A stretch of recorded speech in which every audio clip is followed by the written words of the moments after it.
The Wonderful Wizard of Oz by L. Frank Baum. Chapter 6. The Cowardly Lion.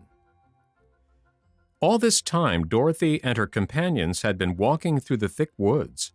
The road was still paved with yellow brick, but these were much covered by dried branches and dead leaves from the trees, and the walking was not at all good. There were few birds in this part of the forest, for birds love the open country, where there's plenty of sunshine.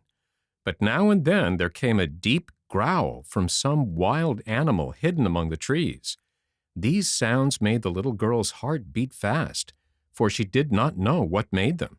But Toto knew, and he walked close to Dorothy's side and did not even bark in return. "How long will it be," the child asked of the Tin Woodman, "before we are out of the forest?"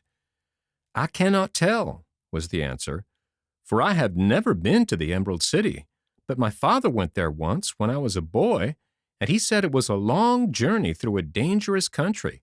Although nearer to the city where Oz dwells, the country is beautiful.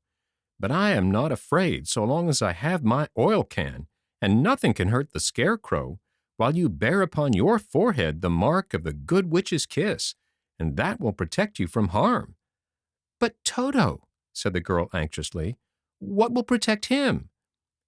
"We must protect him ourselves if he's in danger," replied the Tin Woodman. Just as he spoke, there came from the forest a terrible roar, and the next moment a great lion bounded into the road.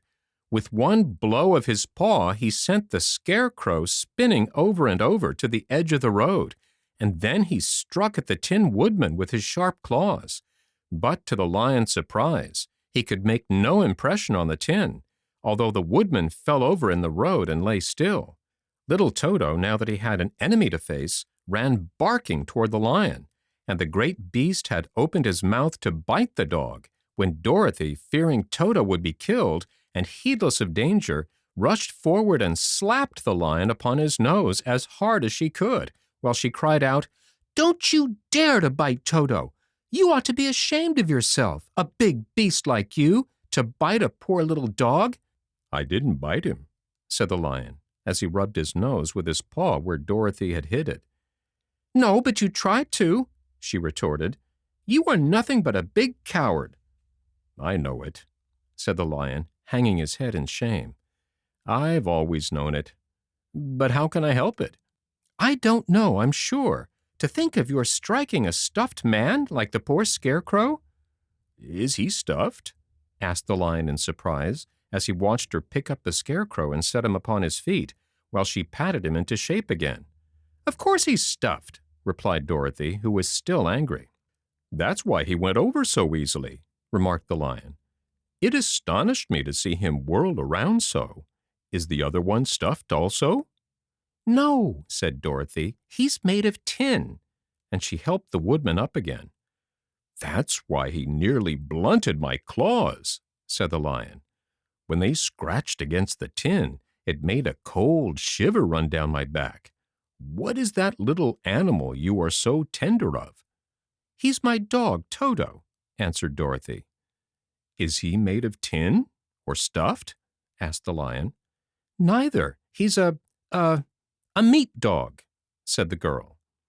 "Oh, he's a curious animal and seems remarkably small, now that I look at him.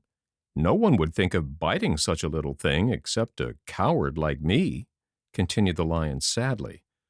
"What makes you a coward?"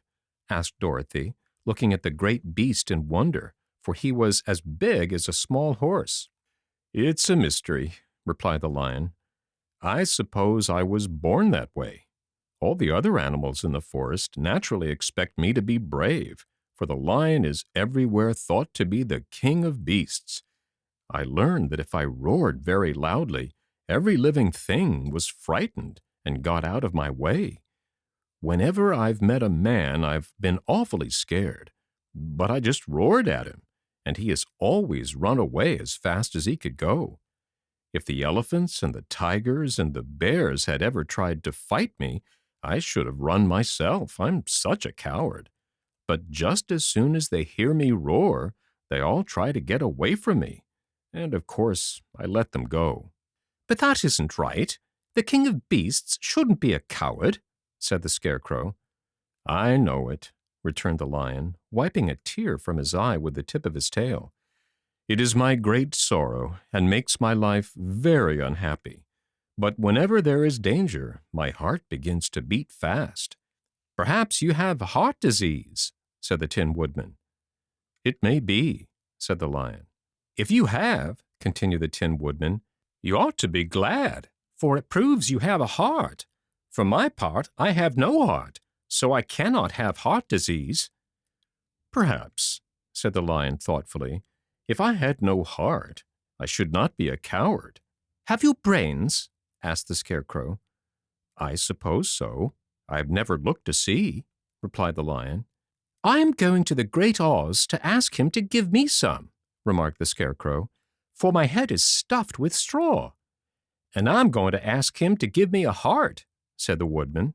"And I'm going to ask him to send Toto and me back to Kansas," added Dorothy. "Do you think Oz could give me courage?" asked the Cowardly Lion. "Just as easily as he could give me brains," said the Scarecrow.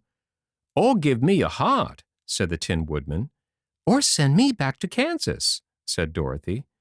"Then, if you don't mind, I'll go with you," said the Lion, "for my life is simply unbearable without a bit of courage." "You will be very welcome," answered Dorothy, "for you will help to keep away all the other wild beasts. It seems to me they must be more cowardly than you are if they allow you to scare them so easily." "They really are," said the Lion. "But that doesn't make me any braver, and as long as I know myself to be a coward, I shall be unhappy."